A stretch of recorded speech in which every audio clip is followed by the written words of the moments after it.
take God's love for granted.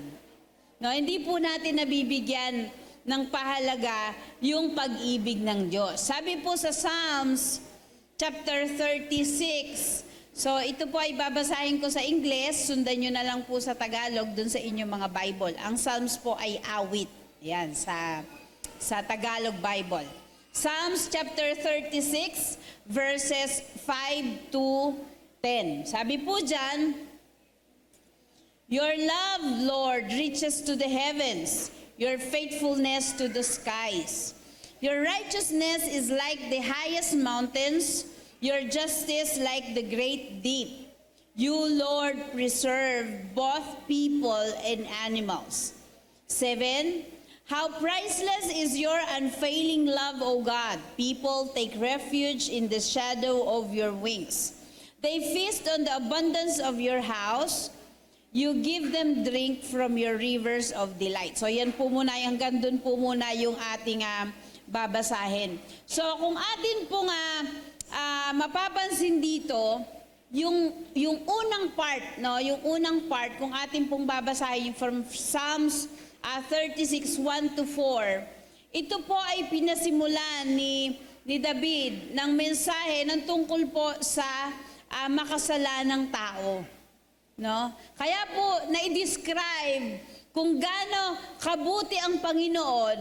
Yung bandang una po dyan, sinabi kung gaano naging ang mga tao ay makasalanan. So basahin po natin yon, Psalms chapter 36, verses 1 to 4. Sabi po dyan, I have a message from God in my heart concerning the sinfulness of the wicked.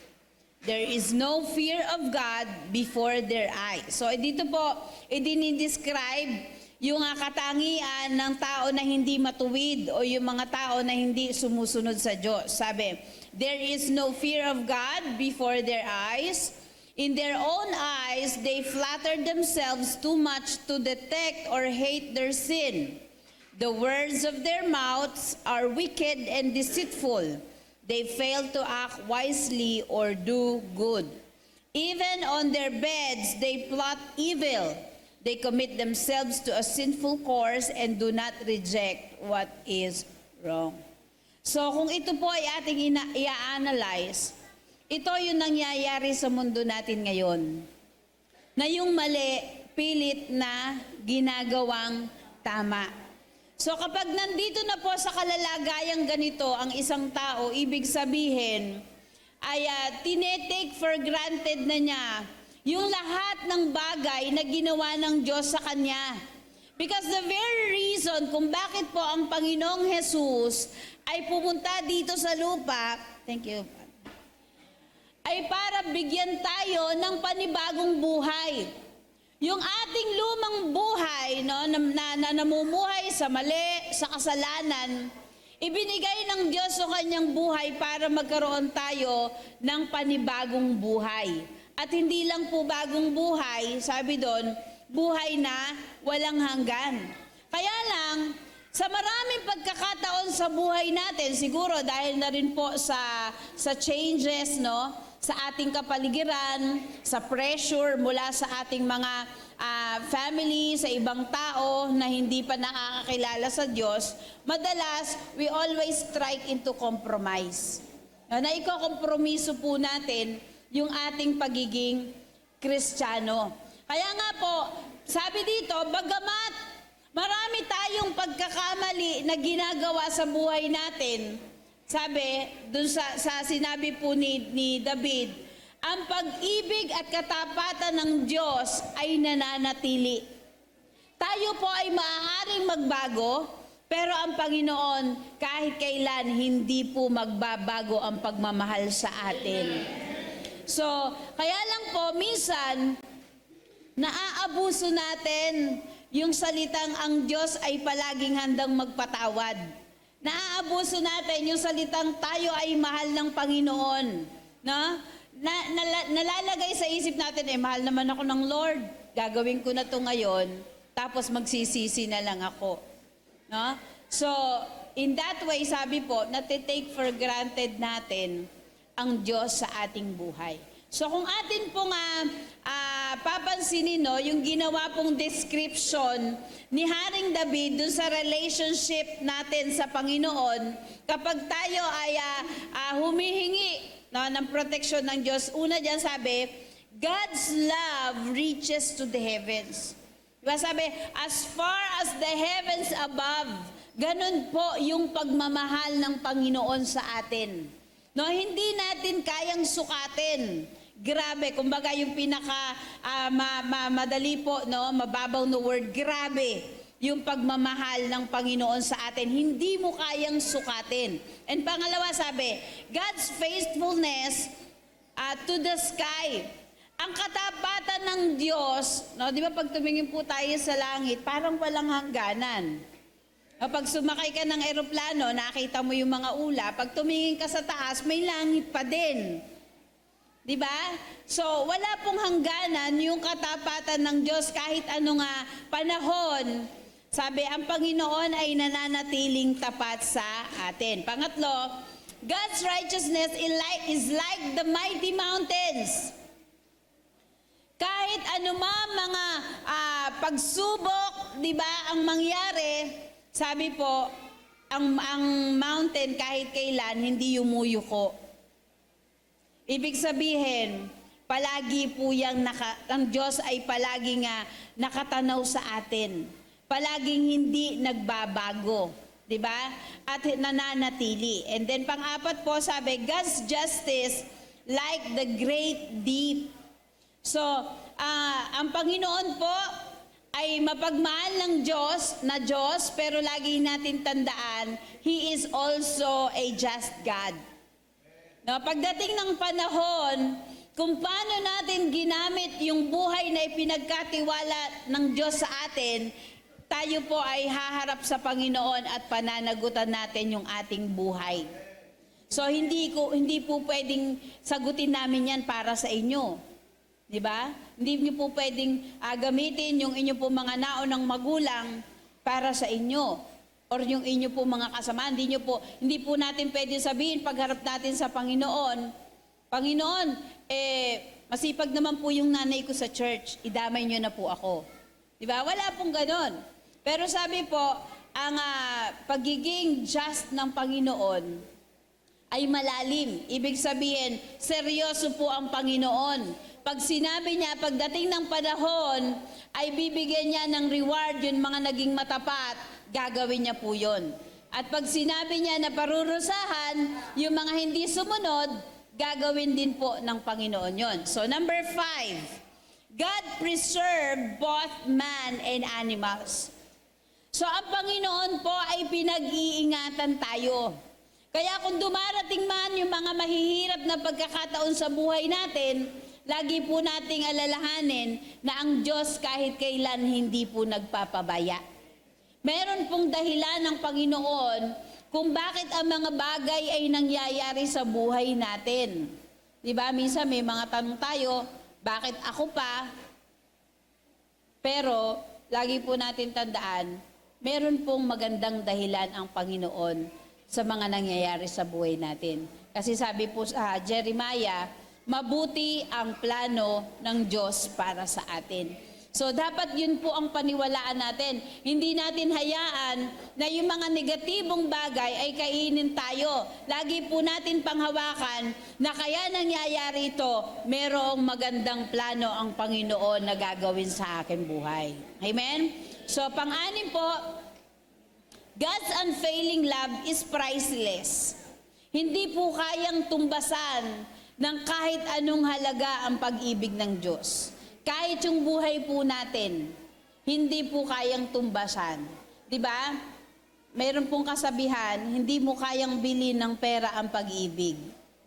Diba? Kung meron ka nagugustong tao, hindi mo naman pwedeng sabihin, o babayaran kita, mahalin mo ako. No? Pwede niyang tanggapin yon, sasama siya sa'yo, pero hindi mo pwedeng bilhin yung pag-ibig niya. Kasi yung pong pag-ibig ay natural na lumalabas yan. So ang pag-ibig po ng Diyos, walang katumbas na halaga.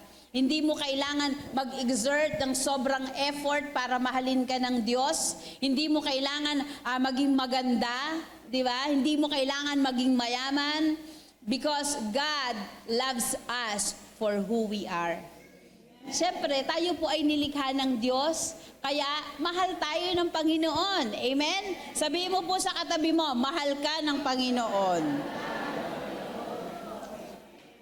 At pangalawa po, ay pangpito, sabi po, God allows all men to take refuge in the shadow of His wings. So hinahayaan po ng Lord na tayo ay manatili sa proteksyon, di ba, nung kanyang pakpak. Hindi po, sabi po dito, hindi daw po yan literal na pakpak. So yung pakpak po dyan na sinasabi, yun po yung protection ng Lord. Di ba, yung mother hen, pag gusto niya pang proteksyonan yung kanyang mga anak, itinatago niya dun sa ilalim ng kanyang pakpak. So ibig sabihin, you are protected. Kung may gustong manakit, masasaktan yung mother hen, pero hindi yung kanyang mga anak. So ganun po mag-protect ang Lord sa atin.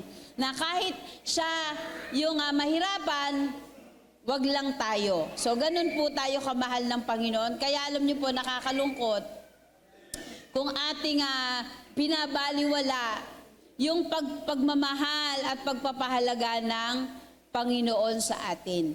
So ang mga Israelita, bagamat they have received all the favor from God, no, lahat ng kabutihan, lahat ng mabubuting bagay ibinigay po sa kanila ng Panginoon, pero dumating po sa buhay nila na take for granted nila yung pagmamahal at kabutihan ng Diyos. Kaya nga sabi po, the Israelites betrayed God by acting like a prostitute.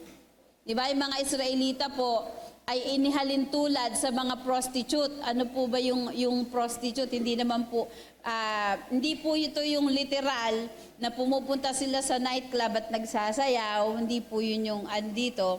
Pero yung sinasabi po dito ay maliban sa Diyos, nagkaroon sila ng ibang Diyos sa kanilang buhay. No? Maliban sa relationship sa Panginoon, nagkaroon ng mas mahalagang ibang bagay sa kanilang buhay. No? Maaaring sila po ay nadala ng mga pleasures, di ba? Masyado silang na-indulge dun sa kayamanan na meron sila, nawala na sila ng panahon sa Diyos. So lagi po natin tandaan na we are God's bride. Di ba? Tayo po ay, ano sa Tagalog yung bride? Babaeng ikakasal. No, at tayo po ay ikakasal sa Panginoon. So ganun po kahalaga yung kalalagayan natin sa Diyos. Kaya meron po tayo dapat buhay na iniingatan. Saan naman po kayo nakakita na ang babaeng ikakasal, tapos kung sino-sino ang sinasamahan? Diba? Kung sino-sino yung binibigyan ng panahon. I am not talking literally, but spiritually, kung pag-uusapan po natin, alam natin na tayo ay ikakasal sa Diyos, pero wala tayong panahon para sa Diyos. Di ba po? Parang tahasan sinabi natin na ayoko magpakasal sa iyo, Lord. Ayaw kitang makasama habang buhay. So tayo po ay inihalin tulad sa babaeng kakasal kasi kung sa buhay po natin dito sa lupa ay walang forever, lagi po natin tandaan, pag ang pinag-usapan natin ay ang Panginoon, meron pong laging forever. Amen? So, yun po yung isang resulta ng pagbibigay ng Panginoon ng buhay niya sa atin. Bukod sa binigyan po tayo ng panibagong buhay, binigyan pa tayo ng buhay na walang hanggan, na ang makakasama po natin ay ang Panginoon. So dapat bigyan po natin ng malalim na pahalaga yung pag-ibig ng Panginoon sa atin. Kahit na gaano tayo kaabala sa buhay, kahit na madami tayong isipin sa buhay, dapat po manatili yung pagmamahal natin sa Panginoon. No, hindi naman po, God is not asking us na balikan yung pagmamahal natin, yung pagmamahal niya sa atin, kasi kahit kailan po hindi natin kayang tapatan ng pagmamahal ng Panginoon. Di ba? Pero yung abot na makakaya natin na pagmamahal sa Diyos, dapat ginagawa po natin yan sa ating buhay. Di ba? Sabi, when you love, when you give, ano ba yun? You can give without loving, but you cannot love without giving. So kung talagang mahal po natin ang Diyos, sinasabi natin mahal ang Lord, we should do something to show our love. Hindi lang sa salita. So, yung pong, kung babasahin po natin, yung aklat ng Jeremiah sa verse 3, kung yun po ay inyong sususugan, parang ipinapakita kung ano yung naging buhay ng mga Israelita na tinalikuran nila ang Panginoon at ipinagpalit sa mga makamundong bagay. So kapag tayo po ay tumalikod sa Diyos, ay pinagpalit na natin siya sa ibang mga bagay para po tayo nakipag-divorce sa Lord. Di ba? So kapag ikaw ay nakipag-divorce, napakahirap na pong, pag na-realize mo na mali ka, napakahirap na makipagbalikan. No? Pero lagi po natin ang tandaan na kahit tayo ay nakagawa ng mali sa buhay natin, nag-iintay pa rin lagi ang Panginoon na tayo ay bumalik. So wag po nating sayangin yung pagkakataon na ibinibigay ng Diyos sa atin para patuloy nating maranasan yung kanyang kabutihan at yung kanyang pag-ibig. Wag na wag po natin ipagpapalit ang Panginoon. 'Di ba? Ang mga Israelita, binigay sa kanila lahat ng karangyan. Kahit nga nung sila ay nasa ilang di ba? Everything was provided. Binigyan sila ng pagkain, di ba? Ng magandang weather, pero sabi, they have taken it for granted. Pero alam niyo po, kung babasahin niyo yung Isaiah chapter 40, kahit sa dami ng ginawa nilang pagkakamali, sabi po doon, ang Panginoon ay ibinigay pa rin yung kanyang sarili para sila ay mapatawad. 'Di ba? Alam niyo po, kulang ang salita para i-describe kung gaano kadakila ang pag-ibig ng Diyos sa atin. Kahit na marami tayong pagkukulang, ang Diyos po nananatili siyang tapat. Nananatili yung pagmamahal niya. So ganun din po sa mga Israelita, di ba? Kahit sabi sila ay namuhay na parang mga patutot or prostitute, sabi, hinango pa rin sila ng Panginoon. So alam niyo po, mapalad tayo. Dahil sa dinami-dami ng tao sa mundong ito, isa tayo sa pinili ng Diyos na hanguin doon sa buhay na kasinasaglat natin.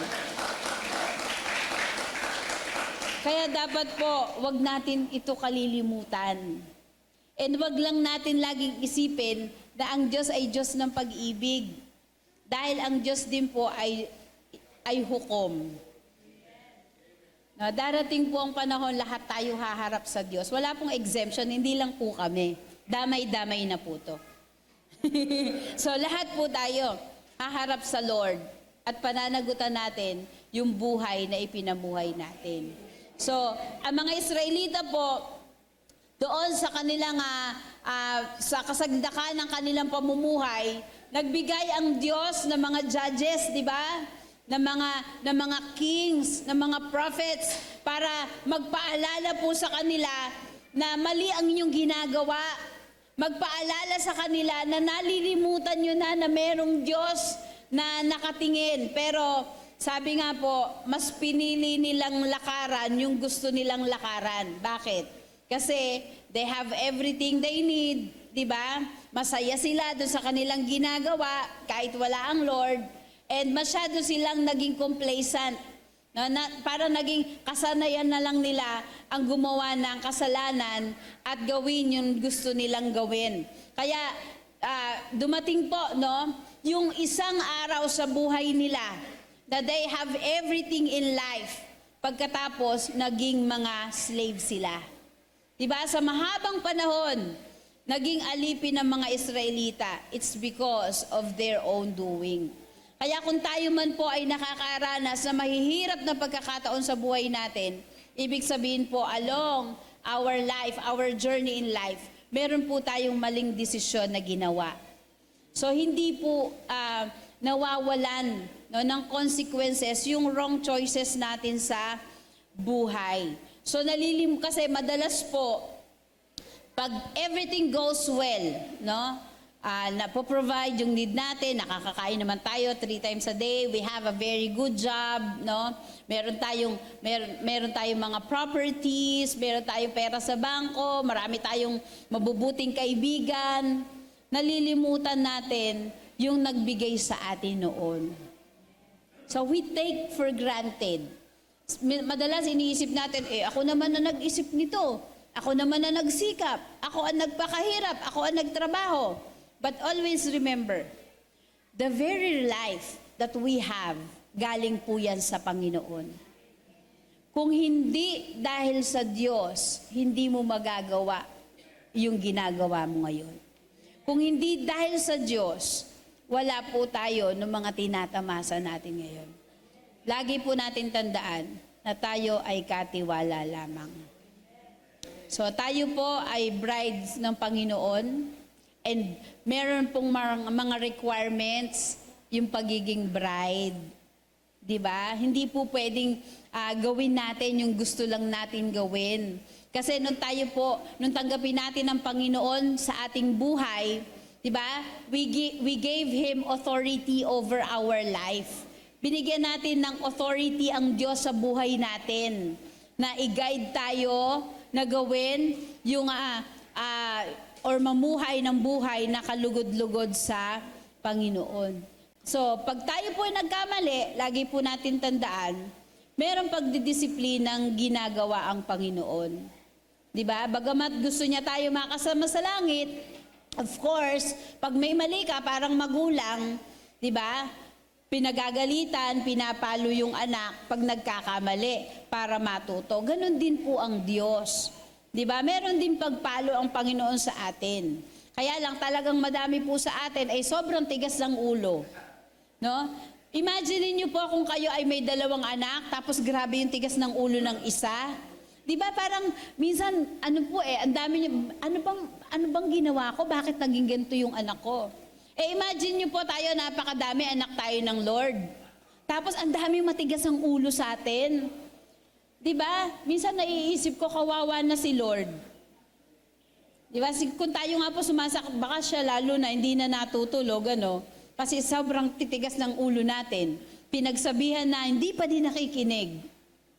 Diba? Minsan, tayo pa yung nagtuturo sa Lord. Minsan si Lord pa yung si Lord kasi dinala pa ako dito Diba? So, alam niyo po, tayo ay mga anak ng Diyos. At dapat po, mamuhay tayo bilang anak ng Diyos.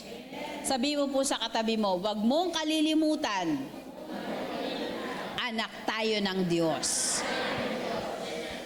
Yan. So sa bawat ginawa po natin, syempre, pag mabuti, may reward. Pag hindi mabuti, may punishment. Sabi po sa 2 Thessalonians, Chapter 1, we're going to read from verse 8 to 10. Sundan nyo na lang po ulit sa Tagalog. Mas madali po kasi na sa English Ayan, sundan nyo na lang po sa Tagalog. Pangalawang Thessalonica 1, 8 to 10. In flaming fire, inflicting vengeance on those who do not know God, and on those who do not obey the gospel of our Lord Jesus. They will suffer the punishment of eternal destruction away from the presence of the Lord and from the glory of His might. Then, when He comes on that day to be glorified in His saints and to be marveled at among all who have believed, because our testimony to you was believed. So, meron pong mga nauna sa atin na namuhay din katulad natin. Kasi although sinasabi po natin that Jesus Christ is our best example, sinasabi natin kasi naman si Jesus Christ, Diyos siya Bagamat siya nagkatawang tao, Diyos pa rin siya. Pero meron po mga alagad na nauna sa atin, who experienced the same situation that we have now, di ba? Pero hanggang sa huli, sila po ay nanatili. Kaya sabi po dito, doon sa ating binasa, kapag ikaw ay hindi nanatili sa Diyos, Kapag sinuway mo yung kanyang mga panuntunan, merong kalakip na kaparusahan. At alam niyo po, kung ang kapalit ng pagtanggap natin sa Panginoon at pamumuhay sa kalooban ng Diyos ay buhay na walang hanggan, yung kabaliktaran po nun, ang punishment din walang hanggan. Huwag po kayo mag-alala. Pareho lang naman po. Pareho pong walang hanggan. Kaya lang, yung isa, sabi po dyan, eternal destruction. Diba? Mahirap. So, kaya nga po, sabi, easy life, easy life at present, hard life in the future. Diba? Or, hard life at present, easy life in the future. Okay lang po na tayo ay medyo mahirapan ngayon. Pagdating naman ng panahon, sabi nga po, hayahayang buhay natin sa piling ng Lord. Kesa ngayon, magwawala tayo pagdating ng panahon, di ba? Sa impyerno naman tayo tutuloy. So, nakakalungkot po yun. No? Pero mapalad po tayo dahil napakabuti at mapagmahal po ng Diyos na ating pinaglilingkuran. Sobra po yung pagmamahal ng Diyos sa atin na kahit tayo ay nagkamali, handa pa rin po, kumbaga, open arms, handa pa rin po tayong tanggapin ng Diyos. Sabi po sa Jeremiah chapter 3 verses 14 to 17, "Return, faithless people, declares the Lord, for I am your husband." Jeremiah 3:14 to 17. "I will choose you, one from a town and two from a clan, and bring you to Zion. Then I will give you shepherds after my own heart, who will lead you with knowledge and understanding. In those days, when your numbers have increased greatly in the land, declares the Lord, men will no longer say, 'The ark of the covenant of the Lord.' It will never enter their minds or be remembered. It will not be missed, nor will another one be made. At that time, they will call Jerusalem the throne of the Lord, and all nations will gather in Jerusalem to honor the name of the Lord. No longer will they follow the stubbornness of their evil hearts." So ang Diyos po ay nag-iintay pa rin. And darating ang Panginoon, darating ang panahon sa pagbabalik ng Diyos, muli niyang igagather yung kanyang mga anak na naging matapat hanggang sa huli. So sana po, pagdating nung katapusan na yon, sabi, may God find us faithful. Sana po, pag dumating yung pagdating ng Diyos, makita ng Panginoon o abutan ng Diyos yung bawat isa sa atin na nananatili na nasa Kanya. No, hindi po tayo tumalikod. Kaya alam niyo po, binigay sa atin ang banal na Espiritu ng Diyos, binigay sa atin yung Bible, ibinigay sa atin yung ating mga leader para laging magpaalala sa atin na meron po tayong buhay na dapat pamuhayan. We were given life, and it's up to us kung paano po natin gusto matapos yung buhay natin. No? Binigyan pa rin po tayo ng kalayaan ng Diyos. Imagine niyo, hindi po tayo pinipilit kung ano yung gusto nating maging hangganan. Kaya lang, madalas, kahit alam natin, tinitake for granted natin. No? So sana po ay hindi maging huli yung lahat para sa atin. No? Hanggat tayo po ay may buhay, hanggat tayo may kakayahan na magpagamit sa Diyos, ipagamit po natin yung ating buhay sa Diyos. Hanggat meron po tayong panahon, ating pong lakaran yung katuwiran ng Diyos. So, paano daw po natin tinetake for granted ang Diyos sa buhay natin? Una, sabi, if we continue doing sins. Of course, sabi po ng Bible, walang matuwid, wala kahit isa, so lahat po tayo ay nagkakasala. Pero hindi po tayo dapat manatili, no, sa paggawa ng kasalanan na iniisip natin na okay lang gumawa ng kasalanan kasi pag humingi naman ako sa Diyos ng kapatawaran, patatawarin ako. So yun po yung sinasabi na abuso. Diba? And madalas po, we ask forgiveness for the same sin. Di ba? Hihingi ka ng tawad kasi ikaw ay nagkasala, tapos pinatawad ka ni Lord, yun din naman yung gagawin mo. Hihingi ka ulit ng tawad, tapos dahil ang Diyos ay mahabagin, patatawarin ka ni Lord, pero yun pa rin ang gagawin mo. Kung kayo po ba, total tayo po ay nilikha sa wangis ng Diyos. Kung tayo po ba ay gagawa ng kasalanan, tapos hihingi ng tawad, patatawarin natin, tapos yun pa rin yung kasalanan na gagawin, patatawarin natin, tapos yun pa rin ang kasalanan gagawin, tapos hihingi ng tawad, ano na po sasabihin nyo? Ha? Bahala ka na sa buhay mo. O niloloko mo naman ako eh. Di ba? Natatawa po tayo, pero ganun po yung ginagawa natin sa Lord. Tinetake natin for granted yung grace ng Panginoon, yung kahabagan ng Diyos sa atin. No, tinetake for granted natin yung pagiging just ng Lord. No, sabi, patatawarin naman ako niya ni Lord, hayaan mo na yan. Para sinabi mo, uto-uto naman yan si Lord. Di ba? Kahit anong gawin ko, patatawarin. Diba? Nakakalungkot po. Kasi, ang Diyos handa naman po siya magpatawad. Kaya lang, let us, siguraduhin po natin na hanggat makakaya natin, iwasan po natin ang gumawa ng kasalanan. Kasi ang kasalanan po ang nagpapalayo sa atin sa Diyos.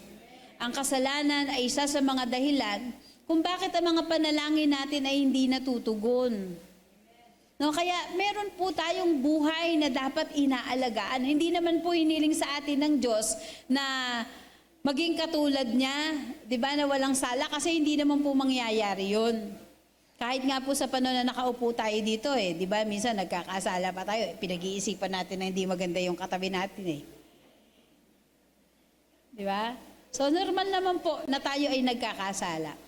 Pero sabi po doon, huwag po nating i-take for granted yung pagiging mahustisya ng Diyos. Diba? Meron po tayong buhay na dapat pamuhayan. Huwag po nating kalimutan na tayo po ay anak ng Diyos. No? So, bilang mga anak ng Diyos, sabi po, ang buhay natin ay maging karangalan sa Diyos. Sabihin mo po sa katabi mo, make God proud. Diba? Gawin po nating proud ang Lord. Pag itinuro ka, di ba, natatandaan niyo po yung kwento ni Job? May conversation si Satanas at saka si Lord. Sabi niya, tignan mo yung anak kong si Job. Matapat yan. So sana po, pag may conversation sila at ang nakita tayo, maging proud naman si Lord. O tignan mo yung anak ko, si Edna. Di ba? Mabait yan. Nakakalungkot po, kung halimbawa, tignan mo yung anak kong si ganito. Ay, madamot yan. Palaaway yan. Di ba? Sinungaling. Nakakalungkot po. No? So, sa ating buhay, lagi po natin sabihin sa sarili natin, make God proud. No? Sa pangalawa po, sabi, if we are too busy with other things, we take God for granted kung busy tayo sa maraming bagay maliban sa Diyos. Minsan pati Sunday, busy na tayo. Diba? Ipinagpapalit natin ng Diyos sa iba pang mga bagay. Imagine niyo po, we have 7 days in a week. Sunday morning lang yung service, absent ka pa. Diba? Nakakalungkot po yun. Ang dami na nung araw na para sa atin, yung para sa Diyos, hindi pa buong araw, ginawa pa nating family day. Ginawa pa nating bebe time. Ginawa pa nating me time. Yung para sa Diyos, ibigay po natin para sa Diyos. Kaya dapat pag linggo ng umaga, nasa church po tayo. Bakit po ko konti ang nag-amen?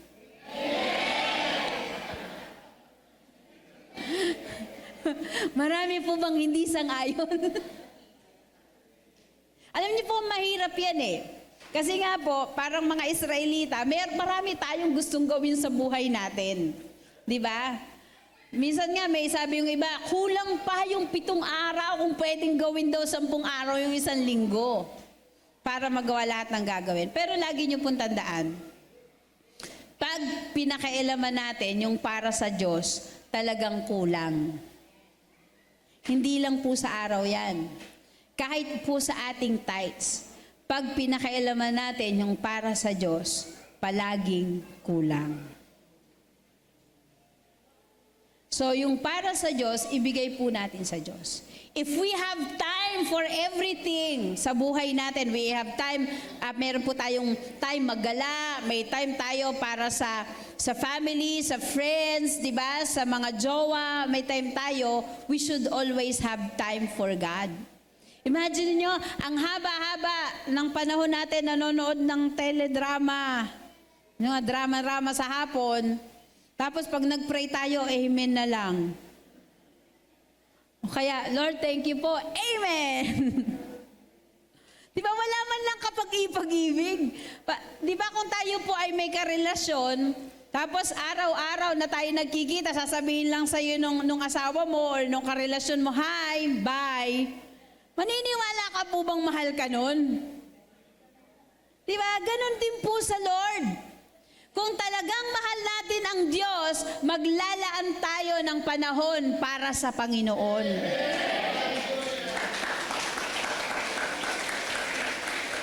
We are not too busy. We should never be too busy pagdating po sa Diyos. We should always find time to talk to God and be with Him. Sabihin siguro, paano naman namin makakasama ang Lord? Ano pong sabi ng Bible? When 2 or 3 gather in my name, there I am with them. Kaya pag tayo po ay nagsasama-sama, ang Diyos po ay kasama natin. Kaya ano pong sabi ng Bible? Huwag nating kalilimutan ang pagkakatipon. Sabihin mo sa katabi mo, huwag mong kalilimutan. Kasi pag malapit na po, alam niyo po, pag malapit na yung Sunday, madalas nagkaka-amnesia tayo. Ay, linggo pala ngayon. Hindi ako nakapag-church. Kasi nalimutan ko linggo. Di ba? Naalala ko po tuloy, may merong isang linggo, hindi ko po alam kung ngayong January or noong December, na hindi masyadong pansin na linggo. Kasi bagong taon po ata. Bisperas. Marami pong wala sa church. Bisperas ng bagong taon. Marami pong wala sa church. Kasi hindi po nila naalala, nalimutan po nila na linggo. So okay lang po kung minsan-minsan lang yan. Pero pag lagi po nating nalilimutan na linggo, hindi na po normal yun. Di ba? Parang isinet na po natin yung ating isip na pag linggo, skip yun.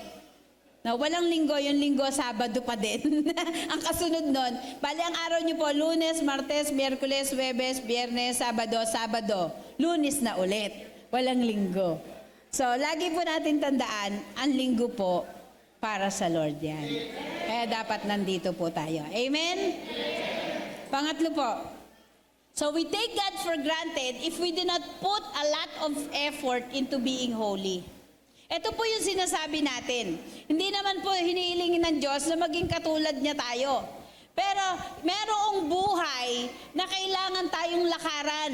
At ito po yung buhay na may kabanalan. Kasi we represent God. Diba?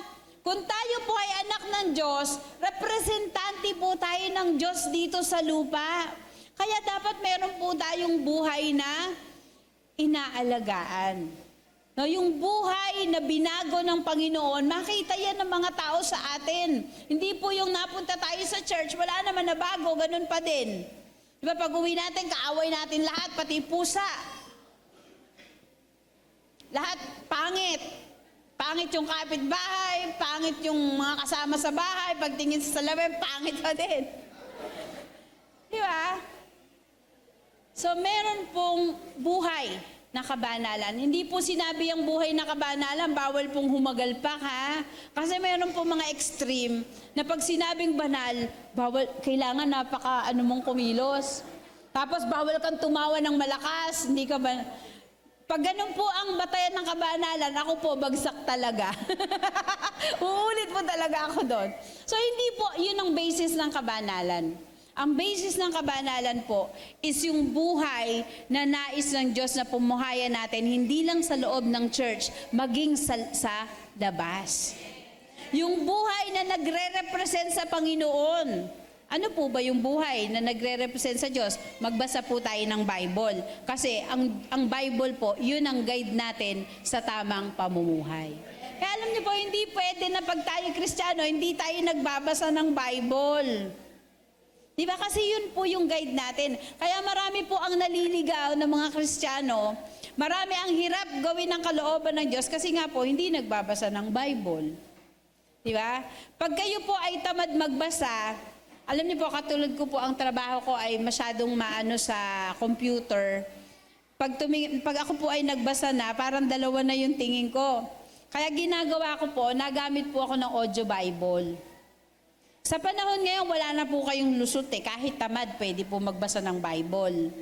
Diba? Kasi kung may diferensya po yung mata nyo, wala naman diferensya yung tenga nyo. Diba po? Meron po ba ditong bulag na, bingi pa? Wala naman po, diba? So, pwede po kayo mag-audio Bible kung medyo hirap po kayo magbasa. Magpaturo po kayo sa anak nyo. Siyempre po, kailangan nyo na internet. Ewan ko lang po kung may downloadable na walang internet na audio Bible. O meron daw, sabi, magpaturo po kayo kay PJ, mas alam niya po yun. Ayan. So, wala na po kayong excuse. So, ang assignment po natin, every day, dapat tayo po ay nagbabasa ng Bible at tayo po ay nananalangin. Amen? Kung talaga pong tayo ay Kristiyano, dapat nagbabasa po tayo ng Bible. Meron po bang hindi Kristiyano pa dito? Patatanggapin po natin? Wala naman magtataas. So, kailangan po magbasa po tayo ng Bible kasi yun po yung guide natin sa ating buhay. Amen? Alam niyo po, yan ay problema kahit ng matagal ng Kristiyano. Diba? Parang nasawa na sa Bible. Pero sa kanin, hindi nasasawa. Diba? Ganun lang po yun. Kung staple food po natin, palaging pagkain po natin ay kanin, ganun din po, kung tayo ay Kristiyano, palagi pong may kinakain tayong salita ng Diyos. Amen? Sa pang-apat, if we are being complacent, ano po yung complacent? Yung parang nasanay na lang tayo. Diba? Okay lang, pwedeng hindi, pwedeng oo. Pwedeng mag-church, pwedeng hindi. Pwedeng mag-pray, pwedeng hindi. Pwedeng magbasa ng Bible, pwedeng hindi. Diba? So wag po natin kalilimutan na tinanggap natin, nung tinanggap natin ang kaligtasan mula sa Diyos, tinanggap din po natin yung responsibility natin bilang mga anak ng Diyos. And sabi po, nung tanggapin natin yung responsibility bilang mga anak ng Diyos, may mga pribilehiyo na kalakip yun. Diba? Na bago ang buhay natin, natanggap natin ang pagpapala, pag-ibig, kagalakan, kapayapaan ng Diyos, and hindi lang po yun, there's more. Meron pa tayong buhay na walang hanggan. Diba? Sobra po ang pribilehiyo na ibinigay sa atin ng Diyos. Pero meron po ako napanood na palabas, sabi po doon, post mo nga yung ano dyan, ano ba yan? We were born. Ayan, sabi po, we were born to privilege and with it comes specific obligations. Hindi po tayo tinawag ng Diyos para lang pumunta sa church, makinig, umupo, umawit, manalangin, tapos paglabas natin, tapos na. Meron po mga obligations tayo dapat ginagawa. Una, pagpatuloy po tayo sa ating communication sa Lord. Pamuhayan po natin yung buhay na gusto ng Panginoon. 'Di ba? Ibahagi po natin ang kabutihan ng Diyos sa iba. Nakakatuwa po kasi marami po tayong VIPs. So I hope sa mga susunod na linggo, mapaalalahanan po tayo that we were born to privilege and with it comes specific obligations. Kasama po ang paghihikayat ng kaluluwa. Kasama po sa obligations natin bilang mga anak ng Diyos ang pumunta sa church pag mayroong pagtitipon. Kaya wag po nating kalilimutan. Kaya nga, wag po nating i-take for granted lahat ng all efforts of love na ibinibigay sa atin ng Panginoon. Kapag tayo po ay nanatili sa Diyos, tayo ay nabuhay sa buhay na nais ng Panginoon na pamuhayin natin. Ano po sabi sa Psalms 36 verses 8 to 10? Ito po yung last part nung ating verse kanina. Sabi, they feast on the abundance of your house. Ang blessing ng Panginoon ay mag-uumapaw sa atin. Sabi, you give them drink from your rivers of delight. Bakit po river? Sabi, ang pagpapala ng Diyos hindi nauubos. So ito po ay tatamasahin ng mga tao na sumusunod sa Diyos. 9. For with you is the fountain of life. In your light we see light. 10. Continue your love to those who know you, your righteousness to the upright in heart.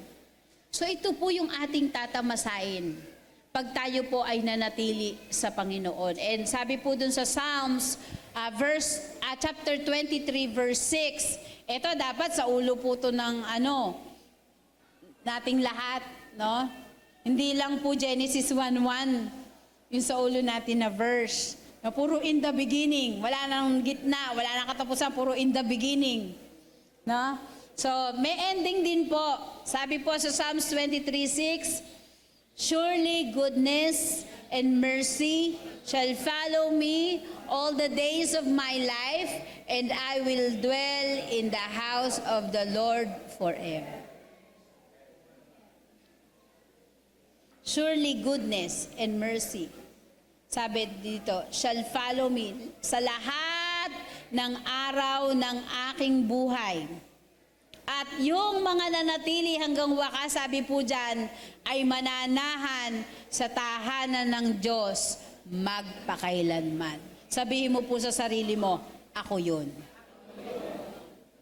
Yung hindi po nagsabi, bahala kayo.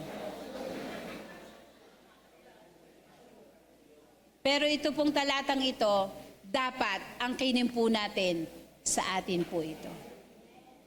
Na darating ang panahon, haharap tayo sa Lord. Mas maganda po sa pagharap natin sa Kanya, sasabihin niya, mabuti at tapat na alipin, pumasok ka sa kagalakan ng iyong Panginoon. Sabihin mo po sa sarili mo, ako yun. Tayo pong lahat ay pumikit sa umagang ito.